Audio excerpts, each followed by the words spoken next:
മാന്നാർ പുത്തൻപള്ളി ജുമാ മസ്ജിദിലെ സമൂഹ നോമ്പുതുറയിൽ അപ്രതീക്ഷിതമായി മന്ത്രി പി പ്രസാദ് എത്തിയത് ശ്രദ്ധേയമായി.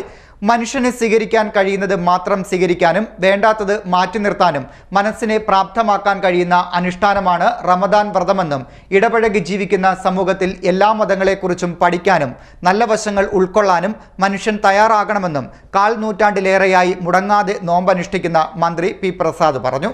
മാന്നാർ പുത്തൻപള്ളി ജുമാ മസ്ജിദിലെ സമൂഹ നോമ്പുതുറയിലാണ് അപ്രതീക്ഷിതമായി കൃഷിമന്ത്രി പി പ്രസാദ് കടന്നു വന്നത്. ഈന്തപ്പഴവും തണ്ണിമത്തനും തരിക്കഞ്ഞിയും ചായയുമെല്ലാം നിറഞ്ഞ മേശയ്ക്ക് മുന്നിൽ നോമ്പു തുറക്കാൻ ബാങ്ക് വിളിക്കായി കാതോർത്ത് വിശ്വാസികളോടൊപ്പം മന്ത്രി പി പ്രസാദും കാത്തിരുന്നു. മാവേലിക്കര ലോക്സഭാ മണ്ഡലം LDF സ്ഥാനാർത്ഥി അഡ്വക്കേറ്റ് CA അരുൺകുമാറിന്റെ തെരഞ്ഞെടുപ്പ് പ്രചാരണ പരിപാടികളുടെ ഭാഗമായി ചെന്നിത്തലയിൽ മുഖ്യമന്ത്രി പിണറായി വിജയൻ ഉദ്ഘാടനം ചെയ്ത പരിപാടിയിൽ പങ്കെടുത്ത ശേഷമാണ് നോമ്പനുഷ്ഠിക്കുന്ന മന്ത്രി നോമ്പു തുറക്കാനായി മാന്നാർ ജുമാ മസ്ജിദിലേക്ക് എത്തിയത്. മന്ത്രി എത്തുമെന്നറിഞ്ഞ് ജമാഅത്ത് കൗൺസിൽ ഹാളിൽ പ്രത്യേക സജ്ജീകരണങ്ങൾ ജമാഅത്ത് കമ്മിറ്റി ഒരുക്കിയെങ്കിലും അതെല്ലാം ഉപേക്ഷിച്ച് വിശ്വാസികളോടൊപ്പം അവരിൽ ഒരാളായി നോമ്പു തുറക്കാനായി മന്ത്രി തയ്യാറാകുകയായിരുന്നു. ജമാഅത്ത് secretary Navas Jalal, treasurer KA Salam, joint secretary Abdul Kareem Kadavil, committee അംഗങ്ങളായ Salim Manappurath, Shahjahan MH, KA Shaji Padippurakkal, welfare സമിതി സെക്രട്ടറി ബഷീർ പാലക്കീടിൽ എന്നിവർ ചേർന്ന് മന്ത്രിയെ സ്വീകരിച്ചു.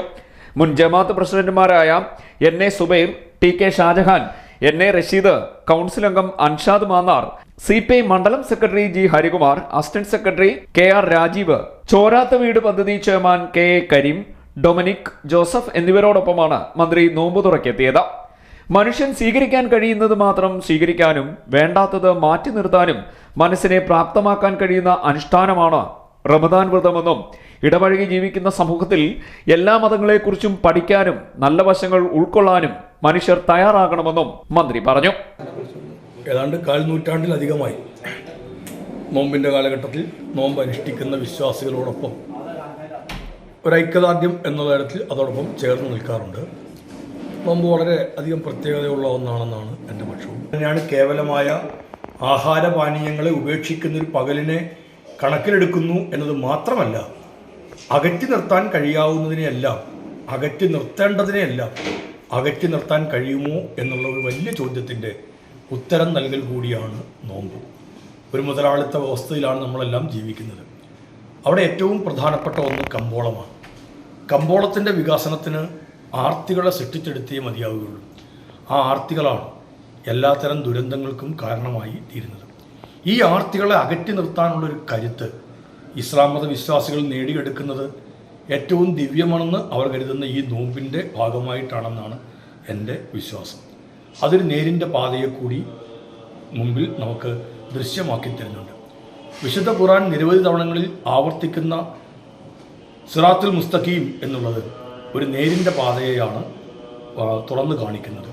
ആ നേരിൻ്റെ പാതയിലൂടെ മുന്നോട്ട് പോകുന്നതിന് ആത്മബലം ഏറ്റവും പ്രധാനപ്പെട്ട ഒരു വലിയ ലോകത്തെ നമ്മുടെ മുമ്പിൽ തുറന്നു വെക്കേണ്ടത് അനിവാര്യമാണെന്ന് കരുതുന്നത്. എല്ലാം ഉദ്ഘോഷിച്ചത് സ്നേഹത്തെക്കുറിച്ചാണ്. ആ സ്നേഹം പരന്നൊഴുകട്ടെ. ഇടുങ്ങിയ ചിന്തകളാൽ ഭരിക്കപ്പെടുന്ന ലോകം ഉണ്ടാവാതെ ഇരിക്കട്ടെ. ഇടുങ്ങിയ ചിന്തകൾക്ക് സ്ഥാനം നമ്മുടെ മനസ്സിൽ നാം കൽപ്പിക്കാതെ ഇരിക്കട്ടെ. അത്തരം രീതികളെ നമുക്ക് ഒഴിവാക്കാൻ കഴിയുമാറാകട്ടെ എന്നതെല്ലാം 2024 നോമ്പിൻ്റെ ഈ കാലഘട്ടത്തെ നമ്മുടെ മുമ്പിലേക്ക് കാണിച്ചിട്ടുണ്ട്. എല്ലാവർക്കും ഈ 30 ദിവസം നീണ്ടു നിൽക്കുന്ന കടുത്ത വേനലിനെയും അവഗണിച്ചുകൊണ്ട് ഈ നോമ്പിൻ്റെ കാലഘട്ടത്തെ ഹൃദയത്തോടൊപ്പം ചേർത്ത് വെച്ച വിശ്വാസികൾ 30 നോമ്പുകൾ പിന്നിടുമ്പോൾ ചെറിയ പെരുന്നാളിൻ്റെ റമദാൻ്റെ വിശുദ്ധമായ ദിനങ്ങളിലേക്ക് എത്തുകയാണ്. അവസാനത്തെ 10ൻ്റെ അവസാനങ്ങളിലെ ദിനങ്ങളിലേക്ക് എത്തുമ്പോഴാണ് ഞാൻ മാന്നാറിലെ എൻ്റെ പ്രിയപ്പെട്ട സഹോദരന്മാരോടൊപ്പം ഈ നോമ്പ് തുറക്കൽ അല്ലെങ്കിൽ നോമ്പ് മുറിക്കൽ ചടങ്ങിൽ ഒരു സമുദായവും സമൂഹവും ചേർന്ന് നിൽക്കുന്ന ഇത്തരം കാര്യങ്ങളോട് ഒരു ഐക്യപ്പെടൽ കൂടിയാവുന്നത് ഒരു പ്രാധാന്യമുള്ള ഒന്നാണെന്ന് ഞാനും കരുതുന്നു. അത് ഈ കാലഘട്ടത്തിന് ഇത്തരം ഒരു ഐക്യദാർഢ്യം അത്യന്താപേക്ഷിതമാണെന്ന വിശ്വാസം കൂടിയാണ് എനിക്കുള്ളത്. മതം ഒരിക്കലും കലഹിക്കാനോ കലാപത്തിനോ ഉള്ളതല്ല. ഒരു മതവും അങ്ങനെ പറയുന്നില്ല.